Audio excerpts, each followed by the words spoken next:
के अहिले विदेश जाने सही समय हो कि हामी सबैले अरूलाई देखेर हतारमा निर्णय लिइरहेका छौं? आजको भिडियोले तपाईको सोच नै बदल्न सक्छ। नेपालका धेरै युवाहरूको एउटै सपना हुन्छ, विदेश जानु। तर के तपाईले कहिले गहिरो रूपमा सोच्नु भएको छ?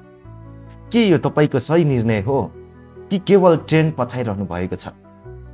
नेपालमा रोजगारीको अवसर कम छ, तलब पनि कम छ। युवाहरू विदेश किन जान चाहन्छन्? नेपालमा रोजगारीको अवसर कम छ, तलब पनि कम छ। त्यसैले धेरै युवाहरू विदेश जाने सोच बनाउँछ। उनीहरूलाई लाग्छ विदेश गएपछि जीवन सजिलो हुन्छ र पैसा पनि धेरै कमाइन्छ। तर के यो सधैँ सत्य हुन्छ? आउनुहोस् यसलाई विस्तृत रूपमा छलफल गरौँ। विदेश जाँदाखेरि हामीलाई के रूपमा फाइदा हुन्छ? जस्तै राम्रो आम्दानी, विदेशमा काम गरेर राम्रो पैसा कमाउन सकिन्छ, जसले परिवारलाई सहयोग गर्छ। नयाँ सिप र अनुभव, नयाँ देश, नयाँ काम, यसले तपाईलाई धेरै कुरा सिकाउँछ। भविष्यका अवसरहरू, विदेशको अनुभवले पछि राम्रो अवसर खोल्न सक्छ।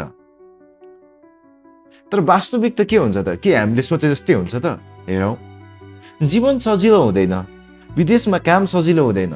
लामो समय काम, कम आराम, एक्लोपन र मानसिक दबाव हुन्छ।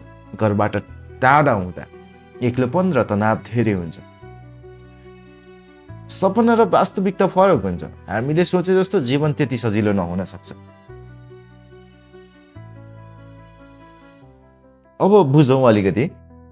सबैभन्दा ठुलो प्रश्न, के तपाईँ विदेश जान तयार हुनुहुन्छ? के तपाईसँग सिप छ? के तपाईँ मानसिक रूपमा तयार हुनुहुन्छ?